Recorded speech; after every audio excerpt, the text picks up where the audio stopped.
سداد طلبات سداد طلبات ورورو قدر dibka qoysashadii Mareykanka ee Soomaaliya madaxweynaha dalkaasi ee Donald J Trump ayaa la sheegay inuu doonayo in Soomaaliya oo dib uga laabto ee kalsoonidii sidoo kalena la sheegay in maamulkiisa iyo madaxweyne Donald Trump ay diyaarinayaan qorshe oo ku dhimo wadanaha ay ugu jirto dowladda Soomaaliya in Mareykanka ay joogaan ee guud ahaan dalka Soomaaliya maamulka Trump ayaa la sheegay inuu diyaarinayo imika qorshe oo ku dhimo joogitaanka military ee dhaqaale oo Mareykanka uu ku leeyahay gudaha Soomaaliya talaabadan oo qayb ka ah isbedel weyn oo ku wajahan siyaasadda guud ee Afrika sidoo axadii uu wariyay ee The Washington Post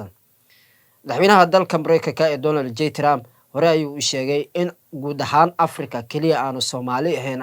ay laga doonayo sidoo kalena waajib ay tahay in ay toos ay ula wareegaan ee amnigooda qorshaha ayaa qayb ka ah dib u habeen istiraatiijiyadeed oo ballaaran oo Mareykanka uu ku doonay kaas oo lagu yareynayo kulug lahaanshiyaha Mareykanka ee qaaradda Afrika si mudnaanta loo siiyo arrimo kale sida sugidda xuduudaha casriyeynta iyo awoodda nuclearka ee dalkaasi ee Mareykanka sidoo kalena miisaaniyadda ku baxayso ee lacagta ee guud Afrika marka la isku daro ay ugu horeyso ee dalka Soomaaliya si loo dhimo isla markaana miisaaniyadaas lagu kabo gudaha dalkooda ee Mareykanka miisaaniyadda cusub ayaa soo jeedisay wasaaradda gaashaandhigga ee Mareykanka ee Pentagon ayaa si cad u muujinaysa jihada cusub iyadoo hoos loo dhigayo muhiimadda taliska Mareykanka ee Afrika ku leeyahay ee loo yaqaano Africom mas'uuliyadda difaaca ayaa sheegay in siyaasadda cusub ay xooga saareyso xoojinta iskaashiga sidoo kalena loo baahan yahay iyo sareynta dalkaasi muhiimad gaar ah Mareykanku uu siin doono hadda kadib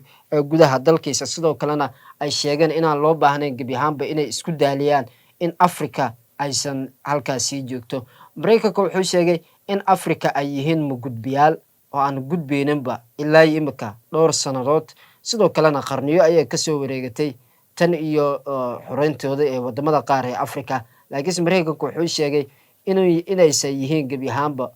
wadan hore u socod leh taasoo ku sheegay inay yihiin magudbiyaal isbedelka ayaa durba laga dareemayaa ee Soomaaliya Mareykanku wuxuu joojiyay maalgelinta uu siin jiray cutubka loo yaqaano danab oo ah xooga ugu tababaran ee Soomaaliya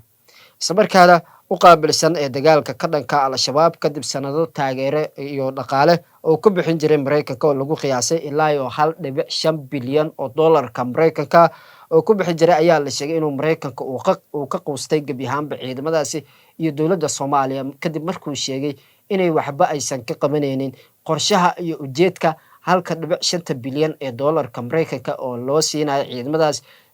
si ay ula dagaalamaan Al-Shabaab iyo kooxaha kale ee kusoo duula ee dalka taasoo Mareykanku sheegay in wax isbedel ah uusan ka imaanin weli dowladda Soomaaliya ayaa hadda raadinaysa ilo dhaqaale kale oo sii wadi doono howlgallada cutubka oo ay bixiso mushaarka ciidamada maadaama ciidamada ay yihiin ciidamada ugu khatarsan ee dalka Soomaaliya dowladda Soomaaliya waxay raadinaysaa dalal ay ka mid yihiin Turkiga inay dib ula wareegaan ciidamadan oo markii hore uu tababaray Mareykanka sidoo kalena mushaaraadkooda uu isagu bixinayo si la mid ah maamulka Trump ayaa hoos u dhigay kulamadii uu Mareykanka siin jiray howlgallada nabad ilaalinta iyo sidoo kale midowga Afrika ee Soomaaliya ATMIS xilli ay Al-Shabaab sar u qaadayso weeraradeeda ka dhanka gudaha dalka Soomaaliya sidoo kalena ay la wareegayso tuulooyin isla markaana degmooyinka qaarkii ay iyadoo gacanta ay ku hayso sidoo kale xiriir Al-Shabaab ayaa la sheegay inay xiriir ay la leeyihiin ururka Al-Qaacida sida uu Mareykanka uu sheegay isla markaana uu xaqiijiyay bilii u dambeeyay Al-Shabaab waxay bilowday weeraro cusub oo ay ku jiraan madaafiic lagu garaacayo garoonka diyaaradaha caalamiga ee Muqdisho iyo howlgallo iyo sidoo kale ay sheegeen inay sheegeen Mareykanka inay ka fuliyeen gudaha dalka ee Soomaaliya taasoo Mareykanku uu sheegay inuu dowladda Soomaaliya uu ka dareemayo daciifnimo adag isla markaana loo baahnay inay sidaas ay jaaris u siiso Al-Shabaab qiyaasii meel 200 meel waqooyiga ka xigta caasimadda falanqayaasha amniga ayaa ka dhigay in kooxda ay ka faa'iideysan karto sidoo kale firaaqa amni ee ka dhasha hoos u dhaca taageerada shisheeye maadaama ciidamadii uu taageeri jiray shisheeyaha sida Turkiga ay ugu horeeyaan dalka Mareykanka uu bixin jiray dhaqaalihii ugu badnaa 1.5 bilyan oo ciidamadaas ku taageerayay loo baahnaa ciidamadaas inay howlgalaan. taasi waxay sababi kartaa si la sheegay in al-shabaab ay u fududeyn karto weerarada ay ka geystaan gudaha dalka Soomaaliya iyo guud ahaan gudaha caasimadda ee Muqdisho. al-shabaab ayaa horaantii bishaan bartilmaamsaday danab al-shabaab ayaa horay u bartilmaameysaday danaha Mareykanka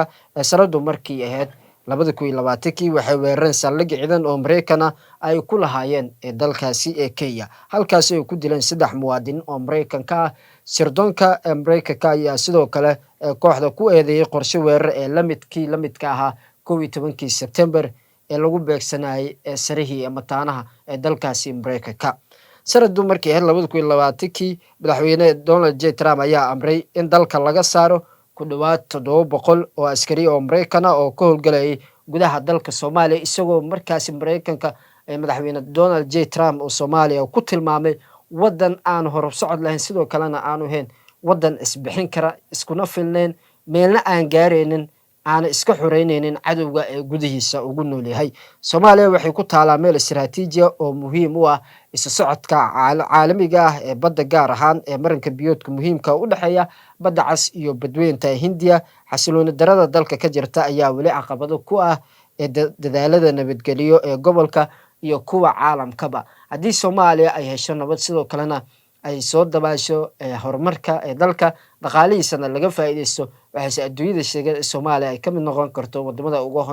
ugu hodanka badan ee adduunyada. laakiin haddii sidaa ay sii ahaato, waxaa suuragal ah in taageerada gebi ahaanba beesha caalamka oo dib ay ugula laabtaan dalka Soomaaliya, iyagoo ay sheegay in Soomaaliya aanu wax isbedela ka imaan doonin xitaa haddii uu sii socdo taageerada ay iyagu ku taageerayaan maalgelinta ciidamada iyo sidoo kale ilaha dhaqaale iyo sidoo kale mushaar bixinta dowladda federaalka ee Soomaaliya.